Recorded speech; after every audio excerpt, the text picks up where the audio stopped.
My name is Nani A. Villarba, 29 years old.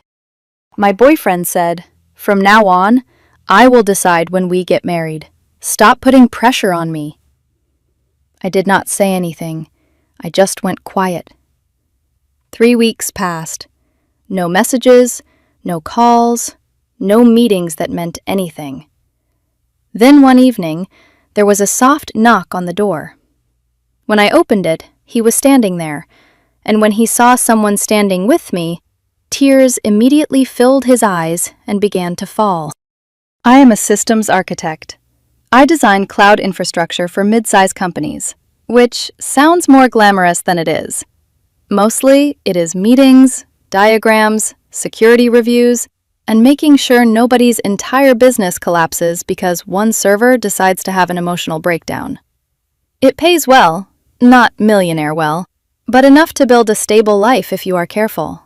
And for 3 years, I thought I knew exactly where that life was headed. His name was Brooks. He was 27, worked in marketing for a boutique firm downtown, and had this laugh that made people turn toward him before they even knew why. We met at a friend's barbecue in the summer of 2021. He was wearing sunglasses he clearly thought made him look mysterious, and I was holding a paper plate full of ribs, trying not to drop sauce on my shoes. He made a joke about my strategic food architecture, and somehow, by the end of the night, we were still talking by the cooler while everyone else had moved inside. By fall, we were inseparable. By the following spring, I knew he was it. Not in some dramatic fireworks way, but in the quiet way that makes grocery shopping feel like a date and Sunday laundry feel like a life. We moved in together after a year, splitting rent on a decent 2-bedroom apartment in the suburbs. We talked about the future constantly. Kids, a house with a backyard, maybe a dog, even though Brooks insisted he was more of a plant person, which was funny because he killed every basil plant we bought. I started saving seriously. I cut back on dinners out, stopped going on weekend trips with friends as often, and began looking at engagement rings during lunch breaks. I was not desperate. I was ready. There is a difference, even if Brooks eventually made me feel like both looked the same. Last October, I brought it up at his favorite Italian restaurant, the one with terrible parking and carbonara so good he always closed his eyes after the first bite. I did not have the ring yet. I wanted to choose the right one, not just the expensive one. But I told him I was ready. I told him I wanted to spend my life with him. Brooks smiled, but the smile stopped somewhere before his eyes. "I think we should wait," he said, cutting his pasta into smaller and smaller pieces. "I am not saying no. I am just saying not yet." I respected that. At least, I tried to. Over the next few months, I brought it up gently every few weeks. Not every day, not with pressure campaigns or dramatic sighs. I just asked if he had thought about it, if he had a timeline, if there was something he needed from me or from us before he felt ready. Each time, he gave me fog instead of an answer. Then came that Tuesday night in late March. We were watching Netflix. I cannot even remember the show, just the blue light flickering across the living room and the half-eaten bowl of popcorn between us. During a quiet moment, I asked, "Have you thought any more about what we talked about?" Brooks paused the show. He turned to me with an expression I had never seen on his face before. Cold. Distant. Almost annoyed that I existed close enough to ask. "From now on, I will decide when we get married," he said. "Stop putting pressure on me." The way he said it hurt more than the words. Like I was a stranger bothering him at a bus stop. Like 3 years of love, plans, rent payments, late-night talks, and shared grocery lists had turned into me being inconvenient. I opened my mouth, then closed it. Something inside me stepped back. I nodded, stood up, and went to the bedroom. That was the last real conversation we had. I made a decision that night. If Brooks needed space to figure out what he wanted, fine. But I was done begging for a future I had already helped build. I would not chase. I would not plead. I would simply stop. The next morning, I got up early, went to work, came home, made dinner, and went to bed. I did not ask about his day. I did not start a conversation. I did not sit beside him on the couch, hoping he would notice the distance and reach for me. He noticed immediately. "Are you seriously giving me the silent treatment?" he asked on day 2. "No," I said. "You told me to stop pressuring you. I am respecting that." "This is not what I meant." "Then what did you mean?" He did not answer. By the end of the first week, our apartment felt like a museum exhibit about a relationship that used to live there. We moved around each other carefully, politely, never fully looking. He would ask, "How was work?" and I would say, "Fine." He would ask if I wanted Thai food, and I would say, "No thanks." I was not punishing him. I was protecting myself from hearing another almost. Week 2, he started going out more. Drinks with coworkers, late gym sessions, nights at his mother's. I did not ask questions. I also started making plans. Studio apartments in my price range. Lease break fees. Which furniture was mine, which was his, which had to be divided like evidence from a life we failed to finish. My sister Lauren noticed something was wrong when I called her on a Saturday and told her everything. "So what are you going to do?" she asked. "I think I am done." "You think, or you know?" I looked around the apartment, at the framed photo from our first beach trip, at the empty space beside me where Brooks used to sit. "I know." "Then stick to it," she said. "Do not let him come back and sweet-talk you into another 6 months of waiting to be chosen." That evening, Lauren showed up with takeout and a bottle of wine.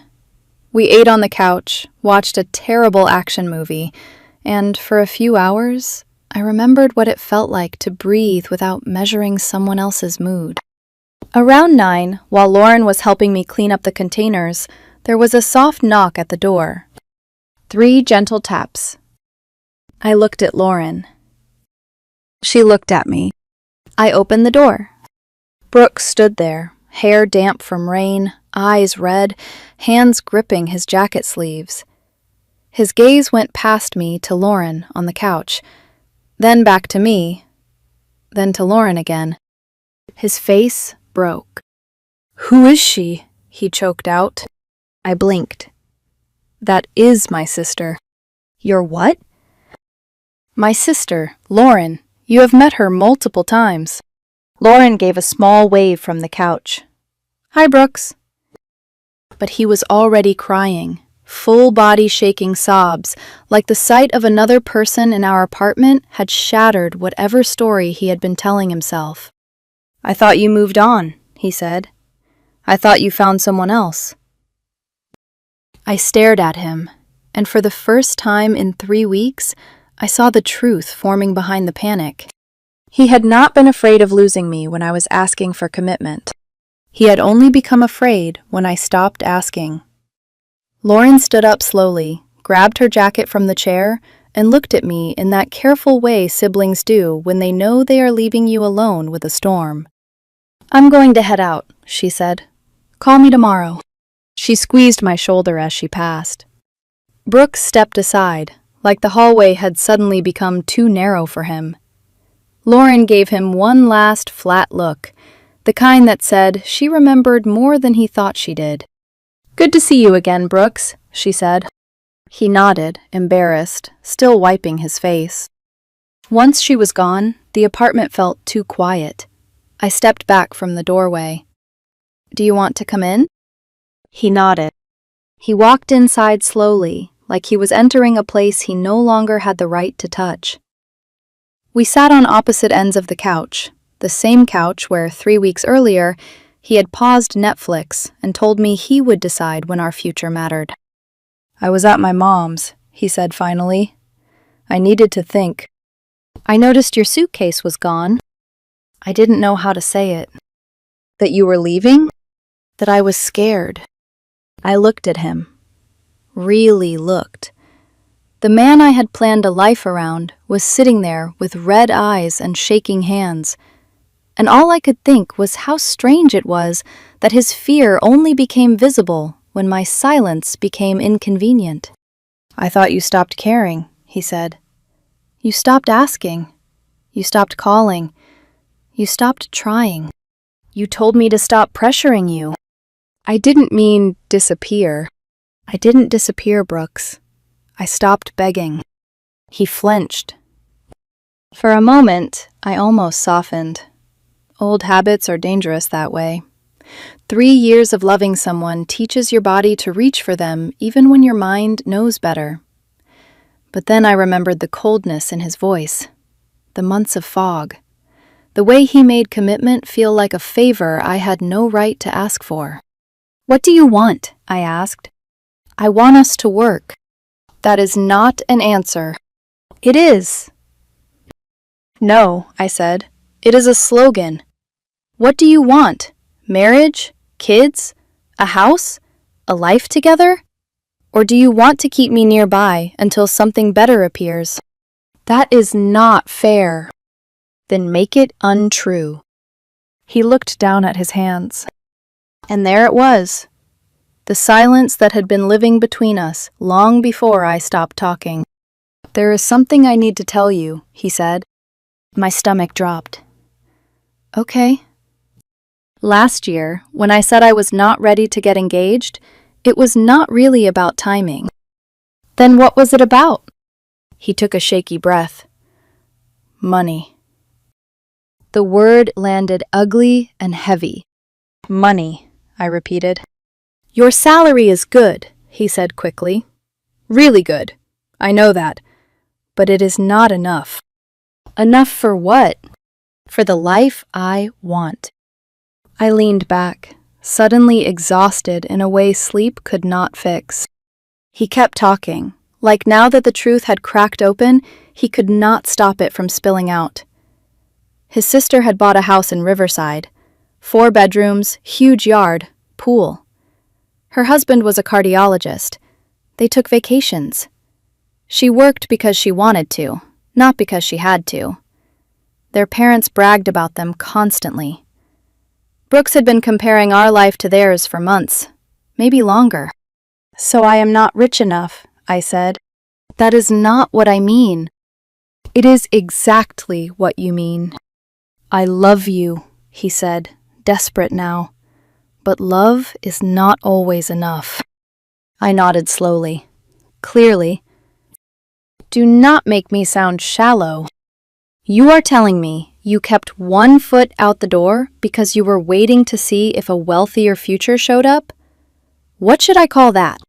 He stood abruptly, wiping his face again. "I should go." "Yes," I said, "you should." He walked to the door, then stopped. "For what it is worth, I really did love you."